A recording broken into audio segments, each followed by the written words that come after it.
Well, it's another exciting Thursday night, wrestling fans. My name is Johnny Bottles, and welcome to the Squared Circle Maniacs Pro Wrestling Podcast. I got one line to say that I keep screwing it up. Welcome to the... I'm coming back. Ladies and gentlemen, my name is Johnny Bottles. Welcome to the Squared Circle Maniacs Pro Wrestling Podcast. The man to my left is Dr. Don Wayne. He's there at Stately Wayne Manor. He's in the room of the magic windows, ladies and gentlemen. It is getting late early. Getting late early. Models are so much to get through again. It's just what's the top story of the day, Don? Let's just hit us with the top story of the day. I wanted to jump off real quick on SmackDown because it's been a week now. It was funny as hell. The opening segment or the segment with Brock Lesnar and John Cena. I want to get that out of the way. Brock Lesnar comes down, gives him the F5, and literally rips his pants completely on the inside seam from the crack of his ass down to his knees. Yes. And he owned the moment. Say whatever you want about how that went down. You said it was John Cena or Ron Cena? Sorry, it was John. Okay. I thought you said Ron Cena. Remember, R-Truth said his name was Ron Cena. Yes. But Brock Lesnar giving him the F5, and that shit splitting was it was the best, man. And him owning it, walking away from the ring, he was like, F it. That's what he said straight in the camera. Well done, perfectly owned. That really was the entire highlight of SmackDown. It really was, no doubt about it. If you didn't see SmackDown, folks, you didn't miss anything but that. SmackDown is well, you could argue the case about Raw also. Raw and SmackDown are both boring as shit. That's all I can tell you. You and I have different views on Raw. I'm not nearly as hypercritical of Raw as you are. Just period. End of discussion. And yeah, AAA had their big deal last Friday too, and apparently that did really well. Like a ton of people watched that. Yeah, a lot of people I didn't watch because it's that time of year where football's on Friday, and I'm checked out, pal. Like if there's football on, I'm checked out. Raw, I did go back and watch today. I was glad I did. I enjoyed it. We'll get to that in a minute. But there is some news. There's some news breaking out there. Last night they did. No, it's definitely broken. Broken Matt Hardy. WrestlePalooza's coming up, and this is sort of cracking me up because the usual suspects are complaining at the gate and the damn thing hasn't even gone live already. I don't know how else to put it other than the socially awkward, inept IWC is orange-fingered, out of their fucking element when it comes to real sports because they don't use the ESPN app. So all they know how to use is Peacock or HBO Max. That's all they got. They don't know how to actually stream sports. It's a foreign concept to them. If I told them they could get 4 games at once on their television screen using YouTube, their minds would probably melt, right? So Dave Meltzer gets on his podcast yesterday. He's like, it's so bad. It's so bad on their app. You're never going to know how to stream this. Don, let me ask you this question. Do people watch Meltzer still just to see the outrageous things that he says? Or do they actually watch it to get some kind of news from this guy? Because all his news is wrong. I really don't know. I mean, I don't know how this guy can be this hyperbolic all the time, just forever gloom and doom on WWE while painting the picture of rosies and fairy dust on AEW when the opposite couldn't be more true. It's like it's just you're lying to the fan base at this point in time. I don't know how else to describe it. If you go to the ESPN app, by the way, I've gone to the app. The WrestlePalooza is everywhere on ESPN right now. Yes, it is. They had Cody Rhodes on the show this morning for their ESPN morning show. It's everywhere. You can't miss this PLE. You can click it anywhere on their damn app. They're out of their minds, dude. Friday night and all day Saturday is going to be just filled with half-hour shows about WrestlePalooza. Straight on through to the main event, to the actual show at 7 p.m. It's a big deal to ESPN. It really is. And Xfinity is not participating in this. All the other providers are, even YouTube TV is in this. I think ESPN. YouTube's out. No, YouTube TV. I just saw it on the ESPN site. Did they get back in? Because they were out. Back in. They're back in. YouTube TV is in. Xfinity has never been in. Xfinity is out. Okay. Well, that's different. Well, I'm going to have to go ahead and use my VPN to watch it on Netflix. Oh, no, don't say that part out loud. That's why Stephanie McMahon said it on her podcast last week for all the world to hear. I mean, I don't give a shit, VPN? man. What is that? Netflix. Harry? Oh, we can do that? Yeah. Yes. So I'm excited about that. I do want to thank everybody for joining us. It's great to see you all here tonight. Hope everybody's having a good week. It's been hell on me this week. I'm sure Johnny's had some hellacious moments too. I thank everybody for joining us today so we can get through this wrestling week, talk about WrestlePalooza, all the shit that went down on that god-awful September to Forget show, and NXT's making waves again. Yes. It's just crushing everything in its path. I don't know how else to put it, man. NXT Homecoming. NXT Homecoming was Tuesday night. Huge. Stratton had to bow out. It was supposed to be Stratton and Rhea Ripley. And I forgot the third woman. Stephanie Vacker. Yes, those three taking on Toxic, whatever they are. Toxic Attraction, Toxic Ass, whatever they are. There's three girls, JC Jane and Jasmine Nix and the other one. Toxicity Strikes. I don't know what they are. It's just the same people just festering in NXT. They've got to come up to the main roster. They're just festering. But Stratton bowed out, and she was replaced with Lyra Valkyria, which did a good job. Rumor has it she's going to be involved in the WrestlePalooza card this weekend in a triple main event, or in a triple triple threat match for her title against Nia Jax, because we haven't seen that before in somebody else. So I don't know where that's going. Bailey? Bailey's on the other show. Huh? Bailey was on Raw this week. I don't think she's going to be on that show. Lyra was on Raw also, and they were interacting. I don't know. I'm talking about Nia Jax is going to be facing. Oh, Nia Jax. Yes. Yeah. Nia Jax and Lyra and probably who'd she get into it with? They got to bring back Bianca Belair. What's the story with Bianca Belair? I thought she was coming back. Rumor has it she was supposed to be on NXT Tuesday night. Is the hand still broken? Is she jacked up? Is she pregnant? What's going on? And I read an interview saying that Bianca Belair wants to team up with her husband, Montez Ford. Oh, dear God. As heels. They want to be bad guys. Well, just real quick, NXT, by the way, did 737,000. Very big number, really huge number. Good for them. Very. I mean, that's a big show. Absolutely. Especially this, I'm happy for them. Good for them. Thank you all for watching. Please like and subscribe. We appreciate you being here, like we said. Apparently, Rey Mysterio is very much in Triple A's plans in the very near future. Have you read this story? Yes, he's supposed to be coming back very, very soon. They're talking about co-branding the AAA streaming event before the end of the year with him headlining it to take on his son is sort of the rumor that's going around right now. Mm-hmm. That's what everybody's saying. And look, I don't know much about the AAA shows. I haven't watched it a whole lot. The couple of shows I have watched, I've been entertained except for the Green Lizard dude. I don't get that shit. I never will, and I'm not going to try to get it, right? I'm not into puppets in wrestling matches. That ain't my deal, baby. That ain't what I do. What about furries with orange fingers? No, we don't do those either. No, you don't do those. I don't get down like men in zebra onesies with orange fingers wrestling each other. I don't get down like that. There's a lot of them. But look, I would be excited to see Rey Mysterio Jr. in front of a Mexican crowd going. I mean, they got to be going crazy, right? You would think he's a cult hero as it is in the wrestling world. Living legend in Lucha Libre. Living legend. And the AAA roster is all clowns, guys in rubber clown masks, guys, the Exoticos. You've got guys dressed up as goats and boars and bulls. And you got the, like you said, Mr. Iguana with the puppet. Which I don't get the puppet, pal. I just don't get the puppet. You don't get the puppet? I don't get the puppet. It's a special puppet, pal. I guess.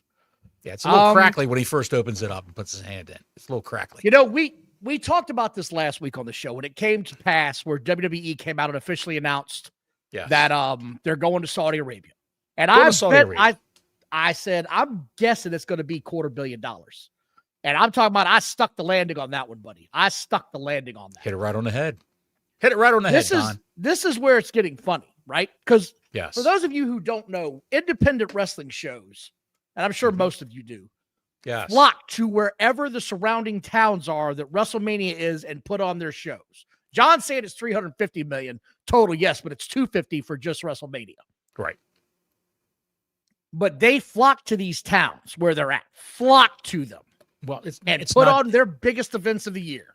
It's not just the independent events, wrestling events. It's the Legends conventions. Guys selling the memorabilia, the action figures, the T-shirts, all that shit. They're selling all that outside too. A lot of money there. Let them buy tickets and go over to Saudi Arabia and sell it. That's what everybody's saying is, will the independent shows follow suit and head to Saudi Arabia and do their shows and their merches over there? I can't see it myself. I just can't see that. That's just me, though. Like, the Saudis aren't going to. The Saudis aren't huge. How do I put this, right? The Saudis are They're in the WWE business. They're not in the indie business. They're not in the AEW business. They're not into the indie promotion business. They don't give a shit about any of that.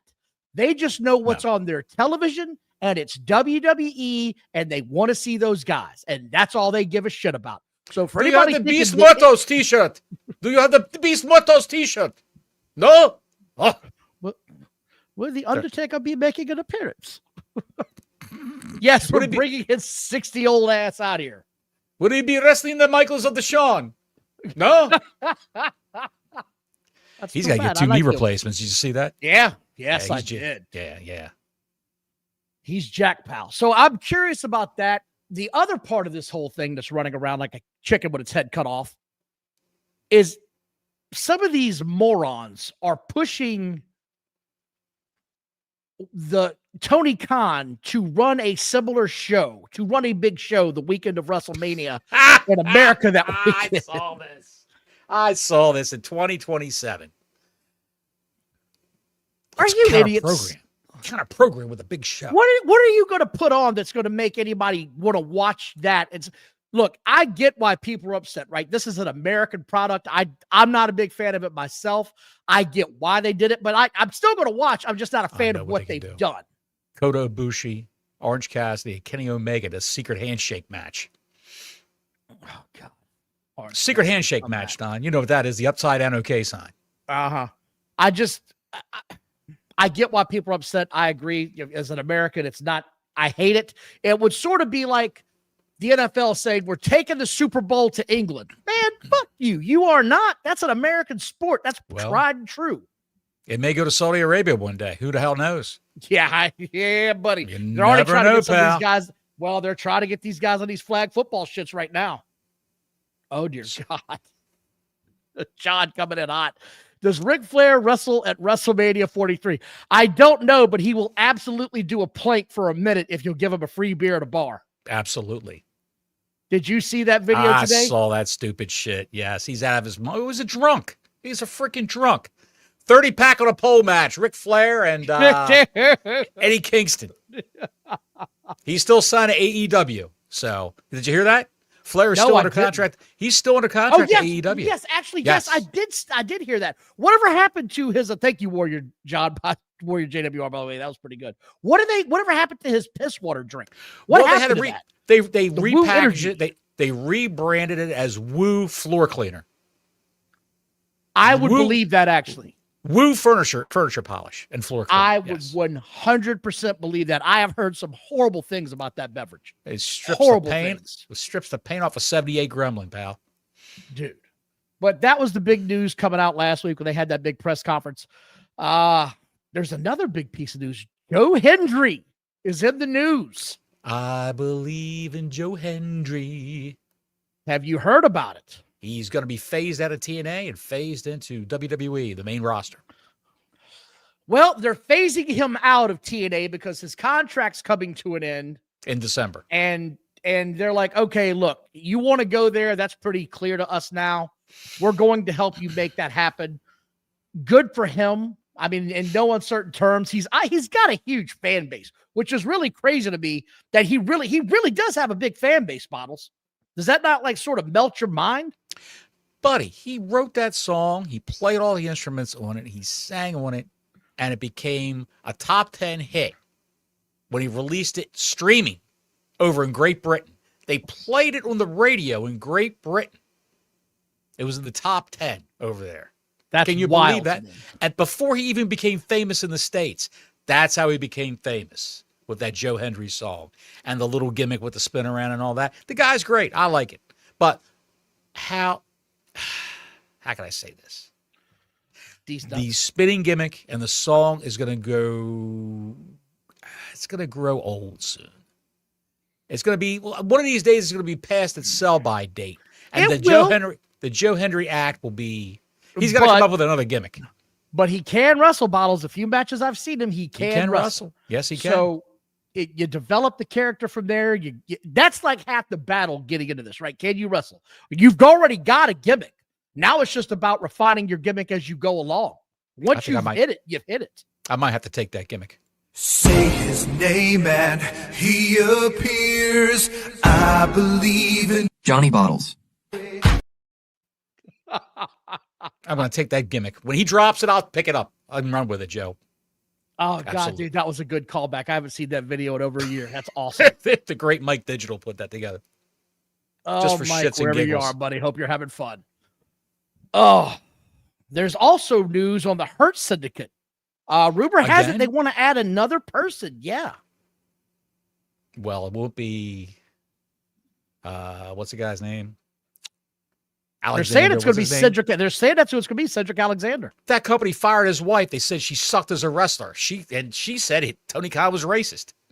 So I don't think he's going back to that. I don't think he's going to that company. Unless That's he's the rumor right now. Unless he's divorced the wife. Hey, the rumor was when he got released from WWE, he was going to go over to with his boys into AEW when they first came in, and that never happened. Never happened. Well, none of that shit ever happened. That just reminded me of the Stone Cold promo at ECW. One of the greatest promos ever cut by Stone Cold. If you guys haven't seen this, go out of your way to find the unedited version of Stone Cold Steve Austin imitating Hulk Hogan and Dusty Rhodes and how his push never happened. You know, baby, we're going to take you over here, baby, and we're going to take you over here, and we're going to make you the U.S. champion, baby, and none of that shit ever happened. Oh, it's so great. You know what I'm talking about, right? When you put that in the search bar on YouTube, you got to put ECW in there, and that pops right up.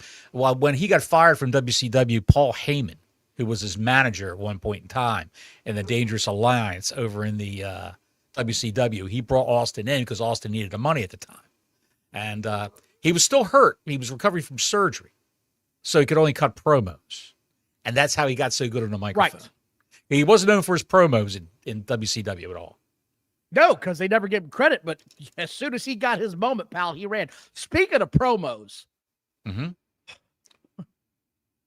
By the way, thank you all for watching. Please like and subscribe. The Super Chat's open. We appreciate all your support. Yes. Bret Hart's back in the news, bitching and crying and complaining and going off about how he never liked Triple H and Triple H this and Triple H that and blah, blah, blah.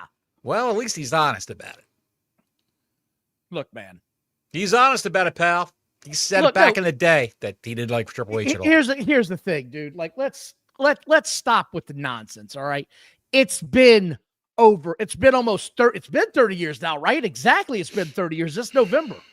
Isn't that right? It's been 30 years then? Or was it 96? What was the screw job? It was 96. 96? Was it 95? Yeah. 96. Either way, it's been almost 30 years. Yeah. Let it go. You got to let it go, man. Shit happens, right? Shit happens. Why is he like this? I have no idea. And I just finished Earl Hebner's book, which is amazing. Great book. Highly recommended. It entertained the hell out of me. And he brought up a really good question that he was posed with. What if the Montreal screw job was a work this whole time? 97. Thank you, Wayne. It was 97. 97. Okay. What if it was a work the whole way? Well, they didn't allow cameras backstage. Right. At WWF. Right. He was filming that documentary, Wrestling with Shadows, the Bret Hart story. So there were cameras, the camera crews were there.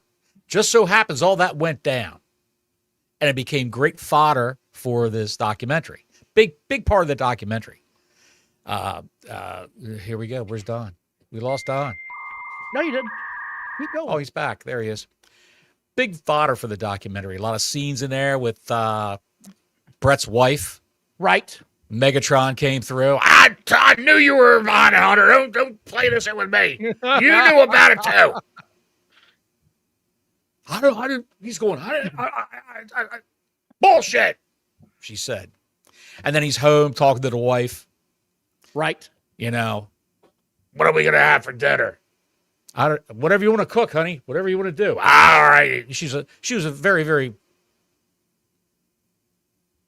You all right? Keep going. Yeah. No, but my whole thing is Earl Hebner brought all this shit up. You yelling at the wife? Hit that switch when I tell you to. No, Earl Hebner brought all this to light. He said there was no cameras ever allowed backstage. Yes. It was never supposed to be there. Yes. No one knows what was said in that room alone when they went in there to go secretly record it. It's on the video, of course. Yes. Nobody, all he said, it just makes too much sense. Vince McMahon said, I'm going to send you there to make a lot of money that eventually they're not going to be able to afford. And you can come back and we can have a big shabazz when you come back. You're going to be mad at me because of how it all went down and I screwed you out of the title and blah, blah, blah. Shawn Michaels and you can have another feud, which can kick everything back up again. Triple H will be here. We'll have all kinds of opportunities to make a lot of money when you come back. And then Goldberg kicked his fucking head in the third row and none of that shit ever happened. Right. But it's something to think about. Like, I'm not saying that it's fake or that it didn't happen or that it was rigged, but it damn sure raises questions. But this is purely Hebner's speculation and conjecture. No, as a guy on the inside. No. He wasn't the one speculating this. He's saying it's been brought to his attention by other wrestlers. Right. Hey, what if this was a work? And he in his story, he talks about it. He said as soon as he hit that bell, he grabbed the belt, threw it to him, and hit it. And if you watch it, he jumps out of the ring and runs through the crowd. And he said in his head the whole time he was thinking, I got to get the hell out of here. I got to get the hell out of here. When he got like halfway through the fans, they noticed him. And he said ungodly shit started raining down upon him. He said once he got to the entranceway, he was safe. If it was Puerto Rico, he never would have made it to the entranceway. No, he'd have never made it. No, they threw batteries and cups of piss and acid and they razor blades and everything else they throw at you in Puerto Rico back in the day. Oh, I'm just saying, if you've got a chance, read the book. It's absolutely amazing. Earl Hebner, what a great guy. Funny as hell. Still has the greatest wrestling, as far as I'm concerned, ref spot in history with the screw job and the Hulk Hogan screw job. He's all over the screw jobs. Don't you find it telling that everybody's got a podcast? All these guys who used to be in the wrestling business all had podcasts, but neither one of the two Hebner brothers. Well, one's gone, right? One passed away. Well, even in retirement, when he was alive, neither one of the two Hebner brothers had podcasts. Right. I find it very, very strange. The book also went into great detail about how he came up with the earpiece that they wear now, the universal symbol for he's really hurt, time cues. He came up with how to get that going on and how each ref had their own individual communication. It's just a fascinating book, man. It really is. He created all that. He created all those, all those, and he was a great referee. He really was a great referee. Always checking on the. He what? He slid like a champ, pal. When he went to make that 3 count, that sumbitch was sliding in hot. Absolutely. And he wasn't screaming either, like like Aubrey Edwards. 1, oh God! 2. You hear her last night screaming? Yes. Making the count, screaming. I was like, that bitch has got turf toe. She is in pain. Turf toe. Actually, turf hoof. Camel toe and turf toe. Yes, I've got turf toe on my camel toe. She's got horse hoof. Let's talk about WrestlePalooza. It's kicking off this weekend, and the match that started it all is Brock Lesnar and John Cena. I kind of found that shocking. Maybe Brock wants to go home. He usually does, doesn't he? That's he used to, when Vince was there, he always loved opening the show. That means he could leave early. He just wear the gear, throw a robe on or a jacket, walk right outside to the limo, go right to the airport to his private plane, and fly back to here. Yes. My favorite ever is still when he threw the title at Vince. That's still here you go. Threw it at Vince. You asshole. God. You asshole. God damn it, pal. Dude, Vince McMahon was hot. You spilled my IcoPro. It was so good. I'm still drinking this shit. I got a warehouse full of this shit. Tastes like ass. Trust me, I know. Who are you taking, Brock Lesnar, John Cena? We're both taking John Cena, right? Are you really going to think about this? Would it really hurt Cena to lose? Yes. But he's retiring. Brock just signed a new contract. What if By there's the no way- decision? What if there's no decision? Well, that would be one thing, which would mean they would carry over their match into Saudi Arabia. So we'll see. Which also brings me to this. John Cena's got 6 appearances left in the entire year, and they're all spoken for. Right. One of them is overseas. One of them is Survivor Series night. And the other one is his last match on Saturday night's main event. The other 3, one of them is like a Raw. One's like a SmackDown. We're almost out of time, man. It seems like just the other day we were talking about the 30-something shows he was going to do. We're down to 6. It happened fast. What about NXT? I'm surprised they haven't put him on NXT. No, we don't do that here. We don't do that. There's no NXT here. No, we don't do that here. You put the big star in his last year on the major shows and you get a big sellout. That's how you use that. Figure to put him on NXT as a way of shitting on Tony Khan even more. If they were going to do that, they'd run it head-to-head on a Wednesday on a special Attitude Era moment, or what do they call it? Ruthless Aggression Night. Ruthless on a special Aggression. NXT Ruthless Aggression Night. John Cena takes on Randy Orton in a no-holds-barred match. Meanwhile, on the other channel, Darby Allin and Orange Cassidy. Thumb Russell. That's about right. CM Punk, AJ Lee versus Seth Rollins and Becky Lynch. You got to think AJ Lee wins her return, right? Got to think that. Not necessarily. She could be the one she could be the one to dethrone Becky Lynch of the women's Intercontinental title. Well, that's why I think she in a wins singles match. In a singles match. I hear you, but I think they win here. So who do you take? Who are you taking? I think Punk pins Rollins. Now that would be great. Keep that shit going. I got a question for you since we're talking about this. Sure. I did watch Raw, and this was one of the segments on there that I thought, look, started off well, went way too long. Went way too long, for my opinion. Becky ran her mouth way too much. This shit went on forever. You got to put a pin in that shit, man. You each get one go. Maybe you get a 30-second retort, and it's over. This thing I liked Raw overall. I don't think it's the greatest Raw ever, but it was pacifist, right? It'll pass you by. It'll kill a couple hours or two just watching it. This segment was like, damn, where's the fast forward button? Because this shit's been going on for way too long. This bullshit with these two and this mixed tag thing, it should have started Monday. They should have brought AJ Lee back on this past Monday. I know we got to build the WrestlePalooza. We got to build this card up. I understand that completely. You could have built Lesnar and Cena as the main event, allegedly, and then put the other matches around them in this card. You've got Cody versus Drew. That's coming up for WrestlePalooza. But they were in Chicago, which is why they pulled that trigger. You do get that. But it was so obvious to bring her back then. They should have waited until this past Raw, this Monday night, and done it, because everything else in between is just this.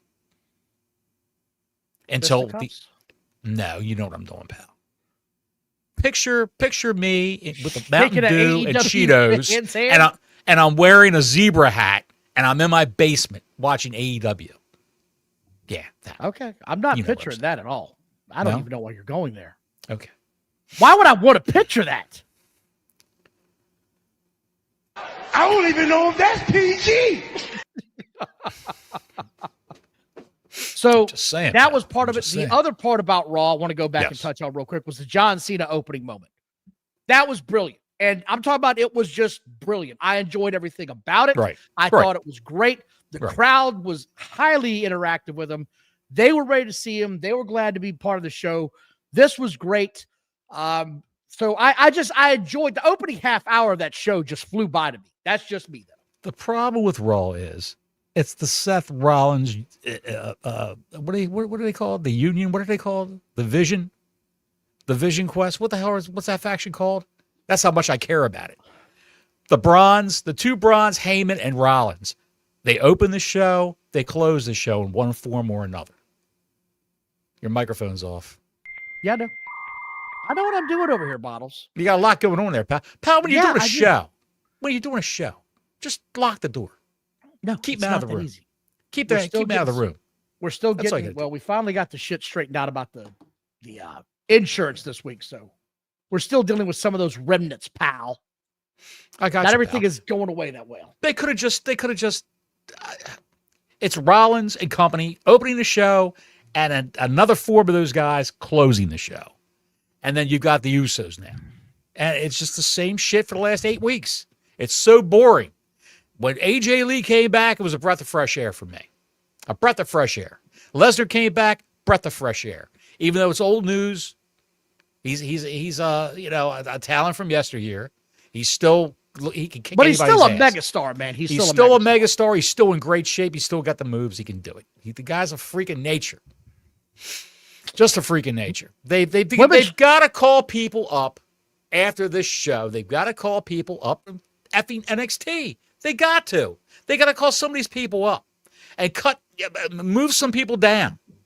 Move the LWO back down to NXT. Move you can't bust up the Judgment Day. They're still part of a big thing. The Otis and Tozawa and what's the girl's name? Maxine Dupree. Put them back down at NXT. Put them in NXT. And make room for somebody who's over at NXT on the main roster. Look, you can say whatever you want, but Big Boy's over. Big Boy's over. Otis is over. Otis is over. He could be their biggest, he could be their second, third biggest babyface. Top 5. He is over. I'm just saying. I Top would sit 5. him down. He's fine. But I agree, there is some talent I would move completely out of the company altogether. Women's World Championship match, Io Sky versus Stephanie McCour. This one is highly tangible with who the hell knows. Stephanie Vacker. I'm leaning towards Stephanie Vacker. You got to put it on Stephanie, right? She's on fire right now. You got to have the Asuka and Io Sky feud because I think that Asuka's going to interfere and Kairi Sane's going to interfere. Those two, they're supposedly buddies. Yeah. And they're going to interfere. Io's going to go nuts, and then Stephanie is going to take advantage of the chaos and pin her.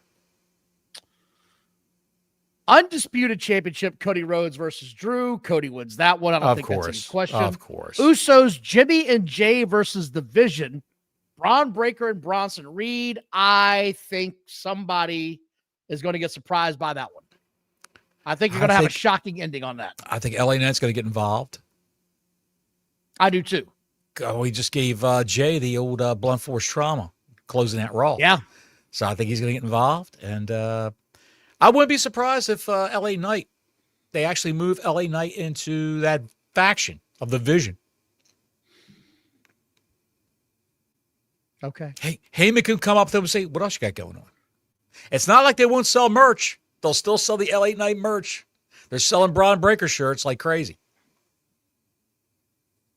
Well, Bottles, it's about that time. What time is that? AEW September to Remember to Forget was on last night, and it was exactly what I thought it was going to be from start to finish, and I bailed.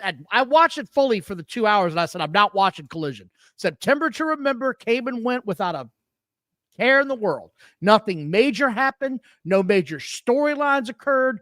Nothing happened in this supposed humongous show that in any way, shape, or form changed the. If you're going to have a Wednesday night show get called something, something should happen in the show. Am I wrong there? There should be some sort of a major shakeup. I got nothing. And this show did 668,000 viewers. I have no idea how they did that. That seems insane to me. People were looking for something. They were looking for something. If it's a 3-hour show, does the extra hour factor in to build up the viewers? So here's what happened. They have Collision as a separate show following that 10 o'clock hour that did 536,000. So they abandoned ship with a quickness. They got the hell out of there. Like, I'm out. Yeah. I ain't watching this shit. So I wanted to point that out real quick. Wait a minute. They judge that extra hour as Collision? That's what I was reading, yeah. You might. I don't know, man. That could be because their pay-per-view was 3 o'clock on Saturday, so there won't be a Collision. Yeah. That had to be Collision. Okay. And you missed. If you didn't see that last hour, you missed Robin Renegade. I didn't miss shit. Riho. And I turned it off when Tickle came out. And I said, I'm not watching a Tickle fight. I'm out of here. Did you see Tickle's promo? Yes, I did. The Tickler's promo. She cut a promo in the ring. The promo. Yo, hold on. I'm not going to sit here and let you say she cut a promo. She said words and put them in a sentence that didn't really make any sense. She cut Please a promo. continue. She cut a promo. The promo collapsed. It bled out in the middle of the ring. The referee threw the X sign up. The paramedics came out and took the promo away to a medical facility where it later expired. Now you know why I don't give the tickler a microphone to talk. Dear, She's don't ever do that again. horrendous. Don't ever do that Horrendous. again. At Good least Lord. she dressed properly for a street fight. Yes, she Instead did. of I'll give her dressing credit like for a that. stripper. She dressed Look. properly for a street fight. I'm not the biggest female wrestling fan. We all know that. But even her matches are not bad. She at least does some really cool, unique shit. She doesn't look sloppy. Right. But I saw somebody on X say, whatever her name is, Tickle has such an aura. I was like, bro, she has a what now? And She has an aura? Okay. Whatever, man. This show last night, Bottles, they are gone from that show in Philly. They're actually at an arena where they had 3,398 seats distributed. The building holds over 10,000. Good for them. I wonder how much the tickets cost. He says he's believes in families going to see the shows, cheaper prices for families. His tickets for AEW events are affordable. For Dynamite, the tickets are affordable because, you can pay $20. You can pay $120 for yourself, your wife, and 4 of your kids to go see a family event of people falling in broken glass, stabbing each other in the head with forks, The taking women's steak champion knives, referring to herself as a whore. taking an axe handle to your colon, the whole 9 yards. There's a lot going on in these shows. A dinosaur man who doesn't speak, walking around, stomping around the ring. A man who had his brain removed and put back in. That's a freak of nature right there. That's amazing. You got guys on bicycles whipping each other with little ricochet bats. It's amazing. It's amazing. He got a bicycle. Got a bicycle, baby.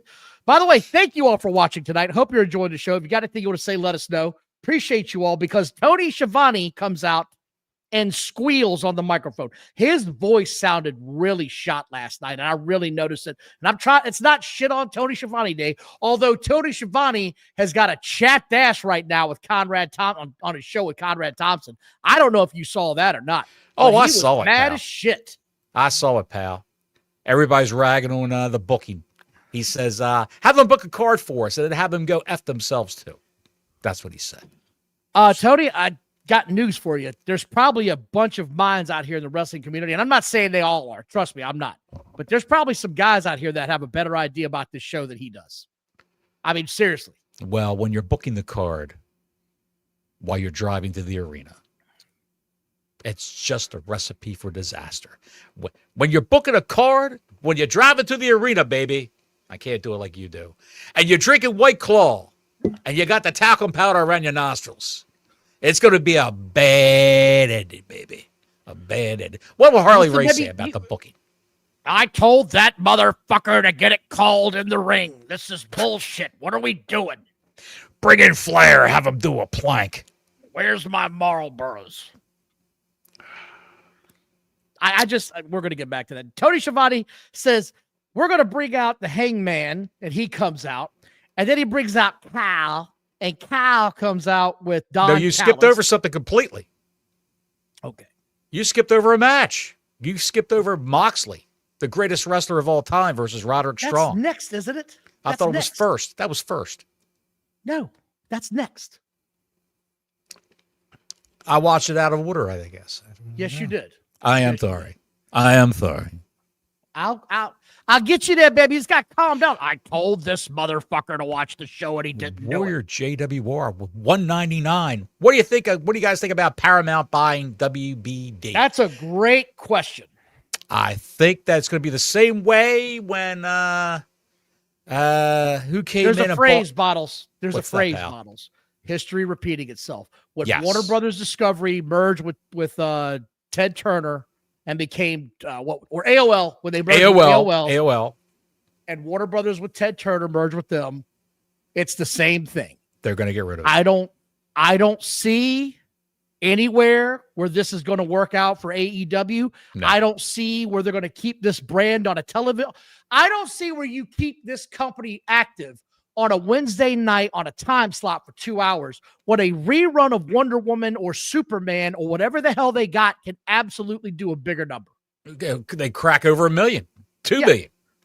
And it's plus the fact, plus the fact that they own the DCU. They can just say to James Gunn, look, we want you to put together an hour-long action show for Wednesday nights, 8 o'clock, family entertainment. Pick a superhero, produce a show for us. It'll be cheaper than paying AEW what they're paying them.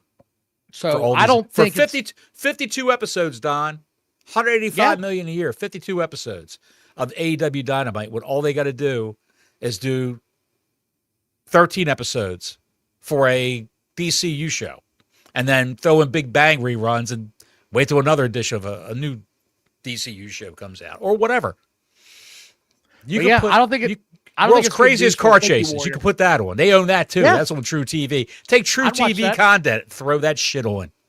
I feel bad that those wrestlers would be out of work, but they would have contracts. Tony Khan would have to make good on the contracts. And I think he would just go to YouTube until he found a home. Some schmuck online. Did you see this? What's that? Some schmuck online, and his name rhymes with Shmandrew Ayala, says that Tony Khan will put together his own streaming service, AEW 1. AEW 1. Make it be like the WWE Network. Put all the shows on AEW 1, all the pay-per-views and all that, and have it be a streaming service exclusively for AEW. Okay, moving on. Shmandrew Ayala is his, but that's what his name rhymes with. I'm not going to on. say his name on the air. He's a pundit, an IWC pundit, which means putts. Moving on. So Kyle apparently is trying to go the way of Cody Rhodes. Are you all right? I like the South Park reference you just snuck in there. Just low key. Kyle. It's Kyle. Hey, Kyle. Kyle is trying to be like, he really is taking on the role of Cody Rhodes. He's dressing in suits now. He's trying to look the part of the champion. I'm not hating on the guy for that. Here's the problem. Hangman Adam Page is sitting across from him looking like he just stepped off a fucking dude ranch. Like, what? This is, one of them looks like the champion. The other one looks like he just stepped out of a wannabe cowboy set. What the hell was this? Kyle Fletcher looks like a cross between Lex Luthor and Cody Rhodes, and the other guy looks like a cross between Rocky Dennis and the Marlboro Man. If he just got out of a ride at Dollywood. If he just stepped out of the Blue Oyster.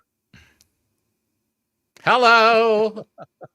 Frisco. I can't even find the sound effect for that. Fuck. That's good. We did it ourselves. Anyway, so yes. F. Don Callis chant start.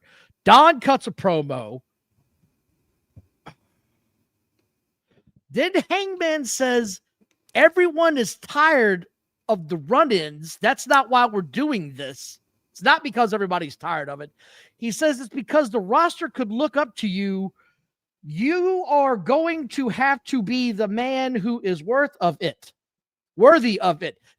He fell all over his words the same way I'm reading them because I had to go back and watch this 5 times, and it was like he was reading from a teleprompter and he's dyslexic.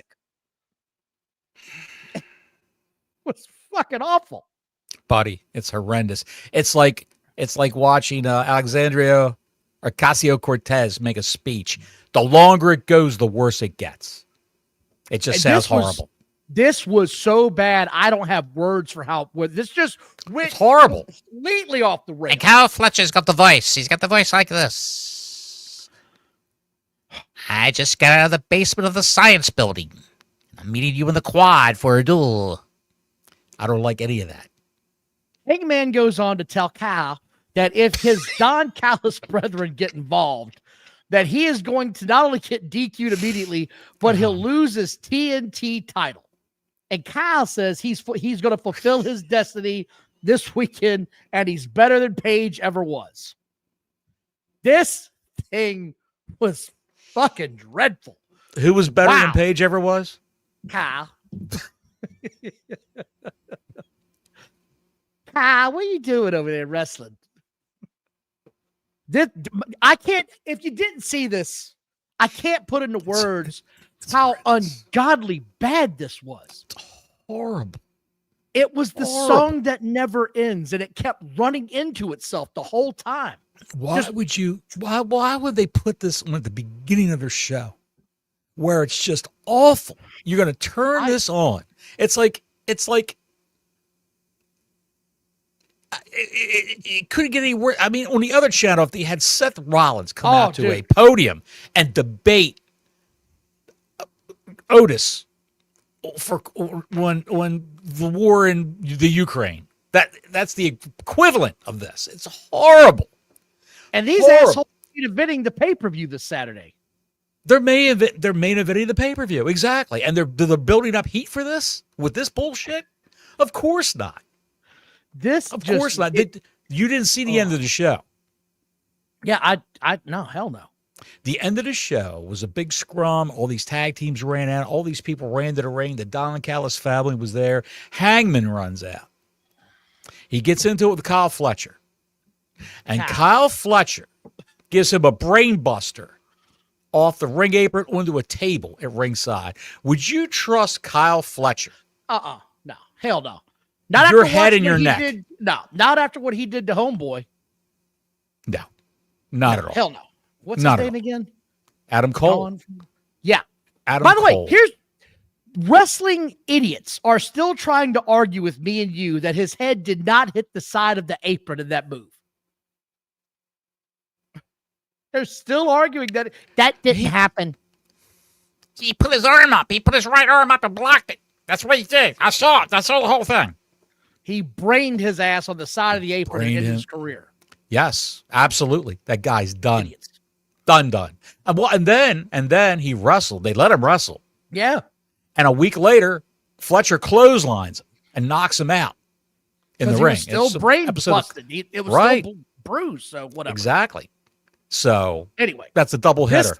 Pardon the pun. well, From Kyle Fletcher. This Dude Ranch segment sponsored by McDonald's ended, and we went to the next thing. Sponsored by McDonald's.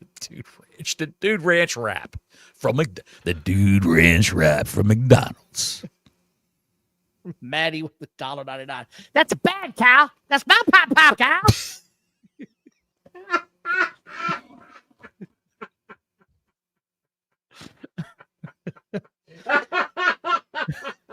No, Mr. Kitty, that's my pop cow. Oh my God in heaven, that's funny. Thank you, Maddie. We then get the Moxley and Darby segment, which wasn't terrible. I'll just say that much. At least they had a professional voiceover for this thing, and they actually looked like they meant business. I didn't hate it. But then the Cracker Clan came out, and I said, oh, shit, I'm going to hate this. Yes. And I did. And I did. I didn't know that I could hate it this much. I truly detested everything about this. Paragon comes out. By the way, Daniel Garcia is with Jon The Cracker Moxley Clan. now every time, the Cracker Clan and Marina Shafir, as always. Of course. He's the new Wheeler Yuta. Thank you, Maddie. We appreciate you, pal. This got worse as the show went on. Paragon comes out, which is Roddy Strong and Kyle, the other Kyle, because there's a lot of goddamn Jesus so many Christ. Kyles in this company, dude. Kyle O'Reilly. Why are there so many Kyles? Dave Meltzer. Meltzer is miss-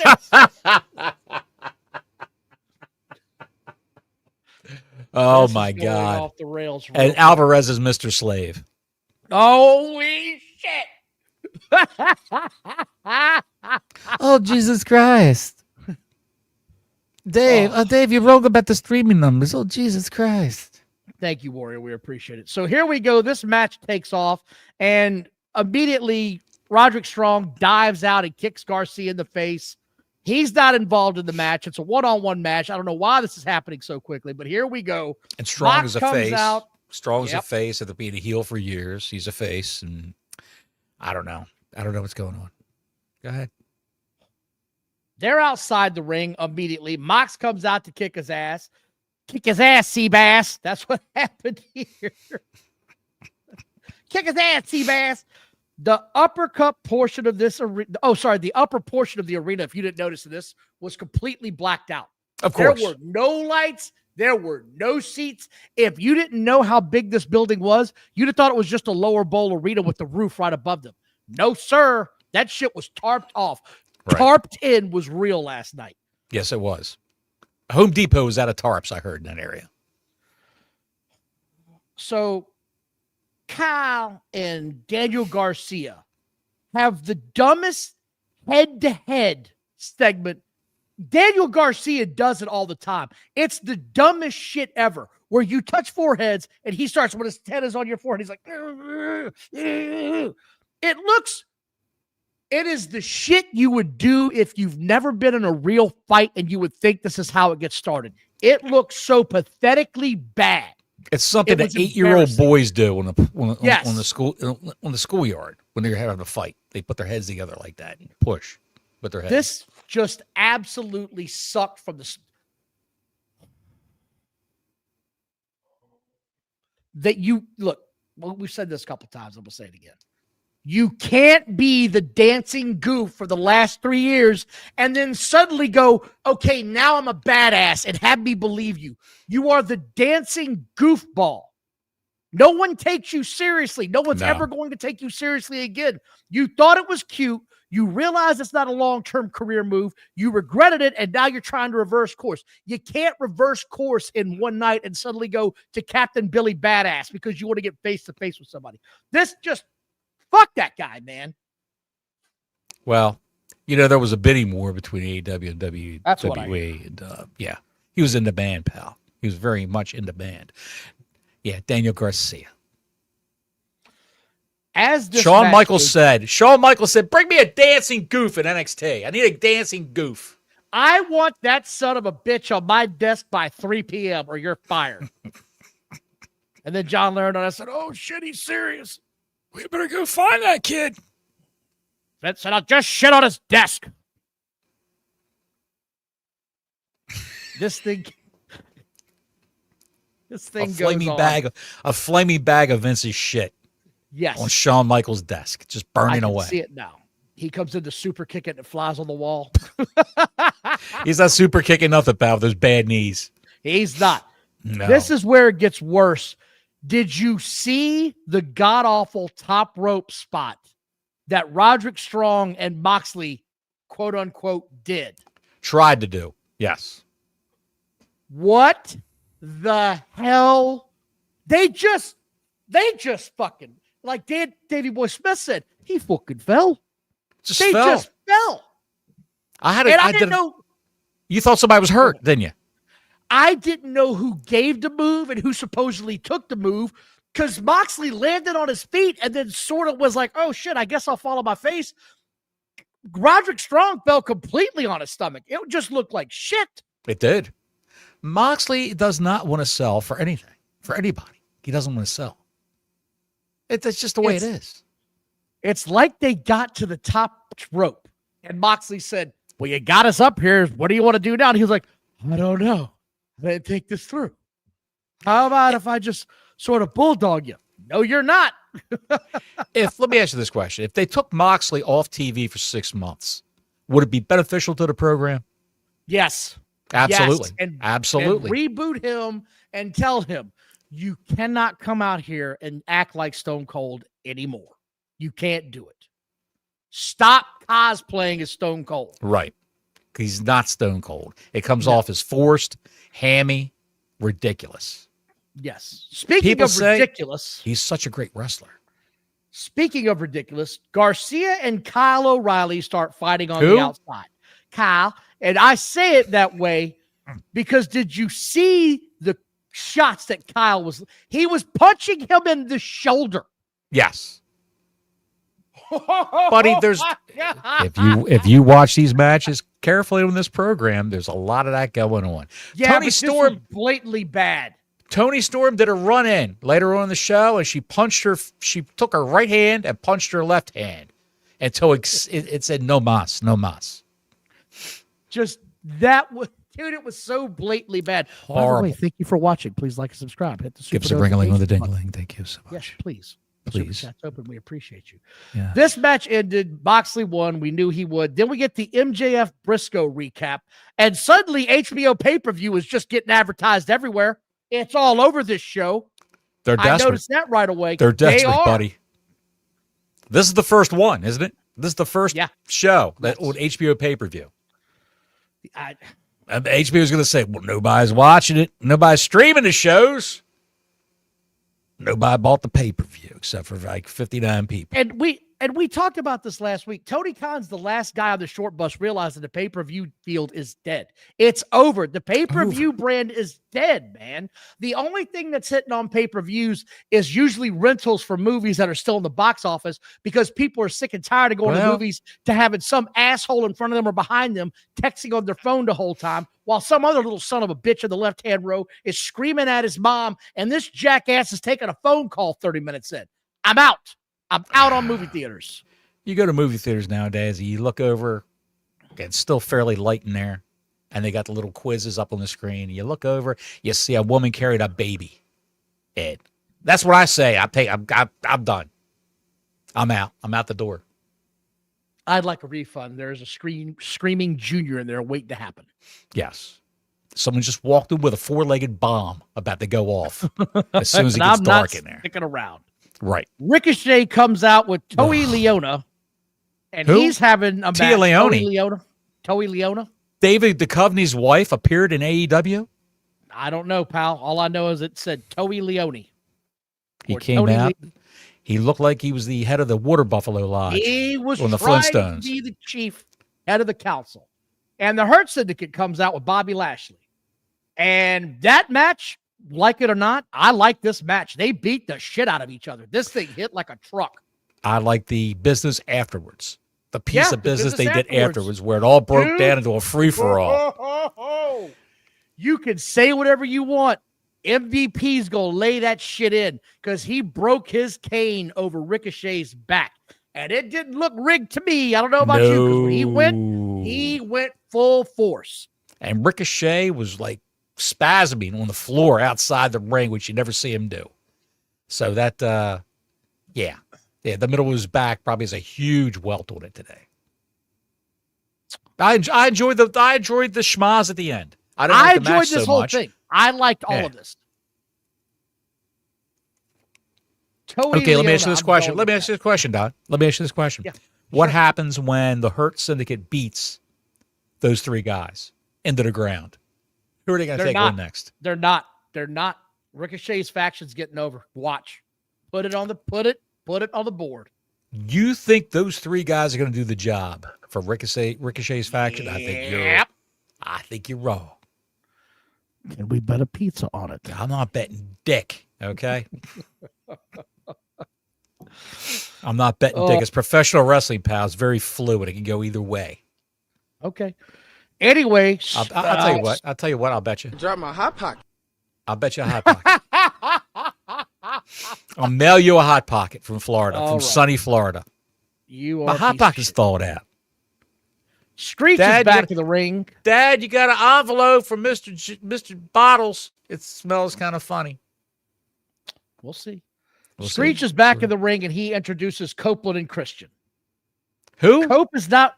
Who's back in the ring? Screech? Screech is back in the ring. And Shivani? We're calling him Screech now. Screech Shivani. Tony Screech Vani. That's what I wrote. I was like, this dude is awful right now. Do you know he was on commentary too? Did you hear him on commentary? I didn't even pay attention. He was on commentary. Damn. What happened to Taz? He's just sort of gone all of a sudden. Well, wait a second. He's not allowed in Canada. That's right. That's right. He can't get into Canada. Yep. Well, I heard what he said on social media, so I'm not surprised. What's that? I am smelling like a rose that somebody gave me on my birthday deathbed. Didn't he show his unit to some girl? Didn't Taz show his unit to some chick at a tanning salon? I don't know. Like 20 years ago. And he got locked up for it. I don't know. I think he did. There. Cannot confirm or deny. You know, I saw a picture of his son Hook on Facebook. Oh my God! Did you? Did you see the picture of Hook and his girlfriend? No. Who is actively? who is Damon Dash? Can somebody in the chat tell us who is Damon Dash?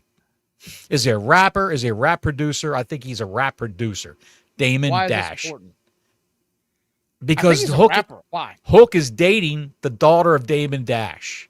They were in New York for Fashion Week, or someplace for Fashion Week. I saw the picture of the two of them. She looked like they both looked like deer in the headlights when the picture was taken. I see her now. Huh? I see her now. Yes. Okay, good for her. Yeah, good for him. Good for her. Who was David Dash, though? You never answered the question. Apparently, he is Jay-Z's old manager. Thank you, Pablo, the real one. We see you, pal. Glad you're back in here this week. I'm going to keep getting through this, whether you like it or not. Hey, I'm just, you made me watch this shit, pal. I'm going to comment on it, okay? Screech brings out Edge and Christian. Cope is not wearing a toupee. He just had a very, very bad haircut. It looks very suspect, pal. Looks like he had a blonde coonskin cap on. He looked like Davy Crockett, a blonde Davy Crockett. He looked like the Canadian version that said, "Make me look like Davy Crockett." Who the fuck is that? How about Daniel Boone? I got nothing. Who are these people? Christian's got a hell of a rug, too. Christian's got a hell of a rug. He really does. Hair. No, that's not his hair. That's a rug. Bottles. You're just hating now. You're just hating. Cope comes to the ring with the Shatner 3000 on his head, and Christian's there. That's Screech. Screech has the Shatner 3000. Screech has a wildebeest perched on that dome of his. The greatest night in the history of our sport.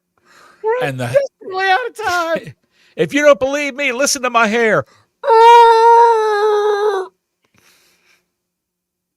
Anyway, out comes Stokely halfway house with bald and gun FTR. Was it anyone named Kyle at ringside? I just wanted to There was no Kyle. God damn it.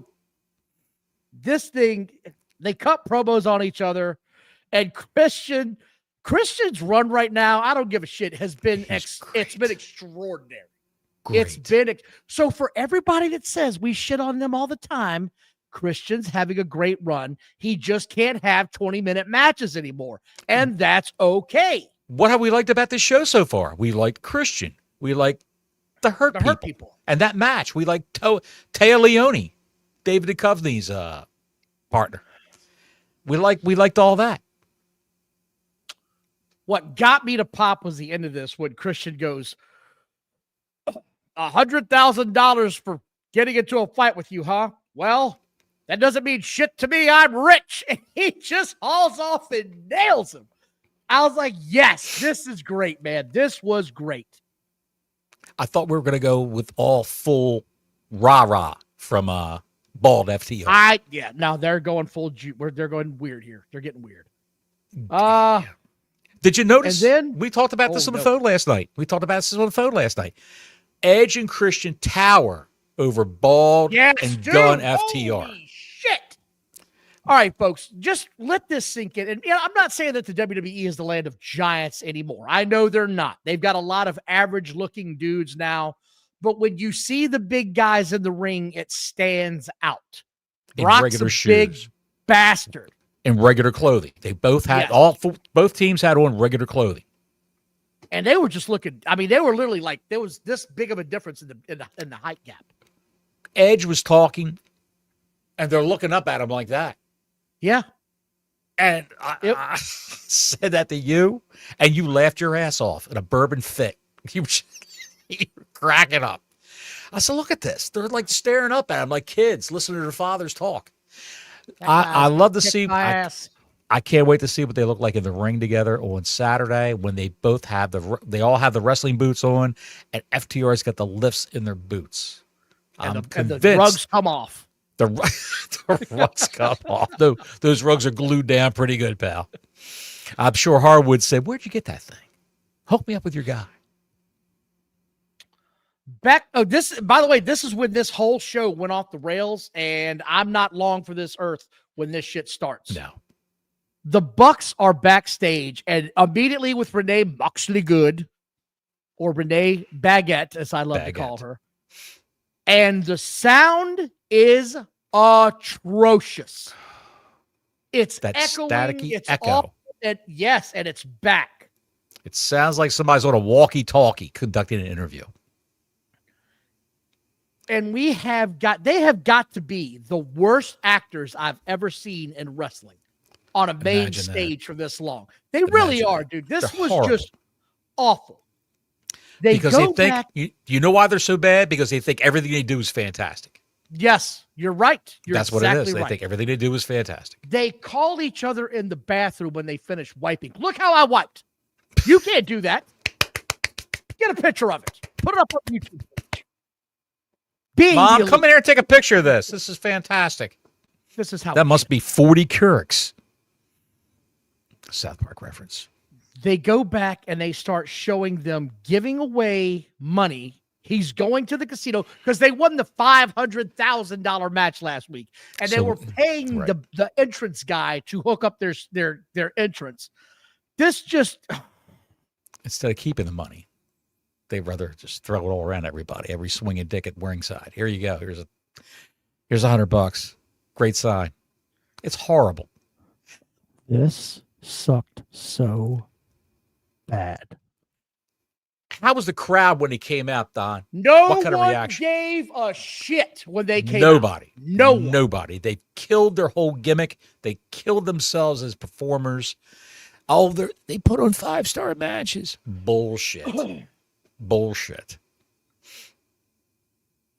5-star matches where they barely touch each other. Go ahead. Sorry. They were coming out to face Austin Gunn, which I don't know where the hell that guy's been, and hurt. Juice Robinson. And Juice Robinson has lost his entire aura now that he has lost that beard. He's trying to grow it back. I can't not see this now. I can't not. I don't know how to describe it. He looks like a little gremlin to me now. Like a no-shit gremlin. Like a Tasmanian Australian gremlin. Holy, mate, I'm going to come out here and wrestle in your ring. You want some of that? Throw another shrimp on the bobby. He's got to go back. He like, oh my God, like Yahoo Serious on acid. If you remember Yahoo Serious? Yes. Juice Robinson looked like a coked out homeless man who was jacked. It was great. He was great. I don't know what this was, but he just everything about him that was at least appealing for a minute. It's all gone. It's gone. It's all gone. All gone. This match went too long. The Bucks win. I'm not watching this shit, and I'm not recapping it. We then get an advertisement for the Tailgate Brawl with 8 women to lead off the show on the Freeview for Saturday's show. So we're going to have an 8-woman brawl or an 8-woman tag match or some shit. I don't know what this is supposed to be, quite honestly. I don't think they do. It's trying to get people who are just sitting around on the show, one of the shows, the free show or the pay-per-view. And everybody was bitching at Tony Khan. It's called the Skin Show. The Skin Show. Everybody was bitching at the Smoke Show. Down! Come on in. We got girls here. Come on in. Come on into the Skin Show. Come on in. Tony, take over. It's so great. Come on in. Tony, you're old. You're past your prime. You suck. You're losing your voice. Oh, I'm going to sick my hair on you. Go ahead. No, Tony Khan came under fire for not having a lot of women's matches over the last pay-per-view. So now I'll throw 8 of them out there in the pre-show. Get your jerk on, boys. We got it now. No one cares. Nobody cares. Thank you for watching. Please like, subscribe. Mortos versus Dorada. And I said, nope, I'm not watching this shit, and I don't care. And I changed the channel and came back, and Dorada won. Mortos did the job. Imagine that. And then it gets really weird. What does that tell you, Don? What does that tell you that Mortos did the job? What's that tell you? That he broke up with Mercedes Moné. That's it. There's your punishment for breaking her heart. Yes, it's over. She doesn't put any crazy videos of those two dancing, doing stupid TikToks and shit on Twitter. You don't see those anymore. Speaking of stupid shit, there's more. Because Okada comes out with Don Callis, who's wearing 2 of his belts that we were told were going away when they came out with this new championship that Okada has around his waist to face off against Durango, who just won the match. And they stand there. No, Durango. They're standing there. And then Takeshita comes out, who's actually in the Don Callis family. So what? Apparently, they're going to try to turn Takeshita face. A guy who can't speak. They're going to turn him face. They go up against Okada in the Don Callis family. This is stupid. Troubles this is so abound. Dumb. This is so stupid. You got a guy who is the manager for these guys, who should be cutting the promos for these guys, Don Callis. Instead, when he comes out, he goes behind the commentary table. I don't understand it. Speaking of this show being family friendly, here comes Toni Storm, who goes back to her cliched open, which I think it's getting kind of tiresome now. We'll go from there. She says it's the hooker that's banging the booker, the whore you can't ignore, the slut with the big old butt. She says all this shit. All that stuff. And I said, okay. And then they announced the tickle matches next, and I said, I'm out. I'm not watching this shit. I'm going. Queen Aminata, Oblongata versus the Tickler. No, I got no interest. But it was I'm horrible. not watching it. It was horrible. Horrible. This was not a September to remember by any means. They did a bunch of shows in Philly. When they finally hit the road again after the fans couldn't see them for so long, they barely did 3,300 or 3,400 tickets. I don't want to hear anything about how great this show is. I don't want to hear about how AEW's not in the mud. This show is struggling right now, and if they get bought out by Paramount the way it's looking, they're gonna eat shit and like it because they're getting moved to HBO Max at best, if not canceled altogether. You're right. You're absolutely right. It's a farce. It's a farce. He has no idea what he's doing. He thinks he does, but he doesn't. They're not booking the show. What Vince McMahon used to do, and I'm not saying what he used to do was great by any stretch of the imagination. Back in the day, maybe, when he had Patterson as a back in co-booker. the day, it was a genius. Yeah. He would go and say, okay, WrestleMania is going to be this guy versus this guy. The women's title, this girl versus this girl, and we're going to book it backwards. And that's what they would do. They're booking they're booking these shows a day before the event or on the way to the event. They're booking the shows. That's what they're doing. I told you, Tony, baby, you got to stop booking this shit on the way to the show, baby. I can't ride with you and write shit, baby. You got to get your nose clean. You got boogers everywhere. It's got that Bolivia marching powder just going, baby. I don't know what you want me to do here. Why is Abdullah Oblongata fighting Tickle, baby? I don't understand this. This show's awful. It's just the worst, dude. If you missed the end of it, did you? Oh, hang on a second. Hey, Bottles. Did you? Bottles. I wouldn't say I missed it. You didn't see it. Did you see the promo of Lexi Nair interviewing Top Flight? No. She interviewed Top Flight, who was in the main event of the show. That makes sense. The main event of the show. Remind me again who's in Top Flight? Darius Martin and Dante Martin, the Martin brothers. You know their father, Dean? For like a month? You know their father, Dean? I do, yes. Weren't they the champions for like a month as a tag thank team you champions? for re-signing with us? Yeah. Maybe a month. No, that was Private Party, wasn't? That was Private Party, I'm thinking. That was Private Party. Private Party's on their way out the door, pal. But never to be seen or heard from again. Never to be seen or heard from again. Christopher Daniels, I guess he's the former general manager of AEW Dynamite. Christopher Daniels is now the manager of Top Flight. This makes sense. Scorpio Sky, the first AEW co-tag team champion with Frankie Kazarian. Scorpio Sky, who came out in an interview maybe a year and a half ago and said something bad about the company, and he was in Guantanamo Bay for a year and a half. And they finally brought him back because so many people wanted him to come back, all four of them. And he's there standing behind Darius Martin and Dante Martin. And he's also standing behind Christopher Daniels, so far in the background. Dante Martin, Muhammad's been trying to get here for a while. Yep, I want to throw him up real quick. Just want to say thanks for checking in. We appreciate you showing up, pal.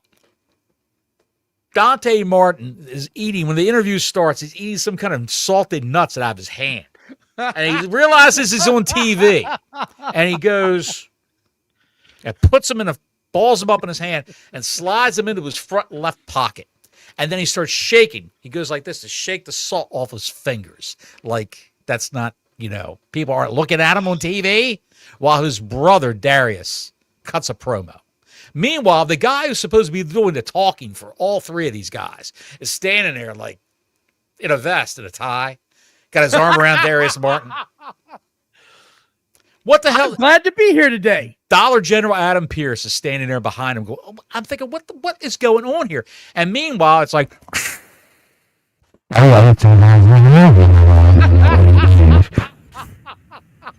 Oh, so glad we're going to get a top. We're going to kick these guys' asses. Josh Alexander hits a shiro. Twist the nuts. that's what it sounded like. The sound was so horrible. It was I'm horrendous. so glad I checked out when I did. They wrestled Josh Alexander and Hechicero in the main event. You figure maybe Josh Alexander is a bigger name than Hechicero. God bless you, pal. I didn't know that happened. He would get the pin. Josh Alexander came from Do you TNA. realize if you told me you got Hechicero, I would think you got like fucking AIDS or something. I came I down got a with bad case Hechicero. of Hechicero. Oh my God, are you going to live? I made Did they love make to penicillin for it? Don. I made love to a woman that wasn't clean. I came down with I make Hechicero. love to you like you want me to. I'm sitting here with binder clips on my scrotum, trying to ease the pressure. I told that motherfucker to wear a condom. I didn't wear a condom, Harley. I'm sorry. I'm going home, Vince. My horse is sick. My pony is sick. What a shit show. What a shit show. Then and you also missed Robin Renegade wrestling Riho, and Mercedes Moné was ringside for this, and she came in and interfered, and whoop-de-doo. No reaction to any of this bullshit whatsoever. It was horrendous. The only thing you could possibly say is that Riho didn't look like she's anorexic like she usually does. She looks like she's weighing about 98 pounds now, Don, instead of 88 pounds. Hey, can't wait for Saturday. You know what would be a good idea is if we put the pay-per-view on Saturday to go head-to-head with college football. Is anybody playing at like 3 o'clock? Auburn and Oklahoma for the SEC possible title game. Do you think anybody's going to watch that? Maybe 17 million people at most. He moved away from WWE I WrestlePalooza know. to go up against college football like a putz. Like a putz. Like a complete moron. He really is the guy that's out there. He sees a guy drowning in the sea and he throws him an anchor. That's an idiot. Where? I can't see any good happening in this company in 2026. No, there's no way. No. This And I'm trajectory sure- they're on, it's like airplane. There's just shit happening everywhere. It's a fun time for everybody getting paid, and then it's over. What were the ratings on this? 638,000. 683, yeah. I speak jive, stewardess. I don't think it was 683.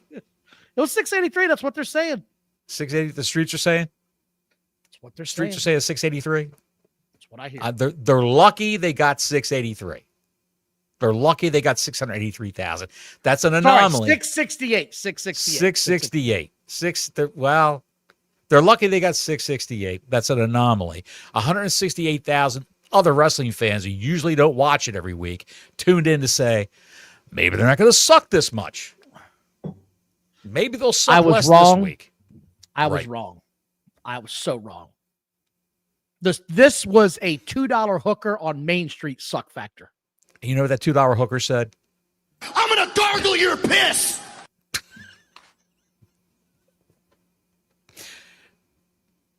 He was, where was he? Kept in a bunker somewhere. They just brought him in for like a pre-tape.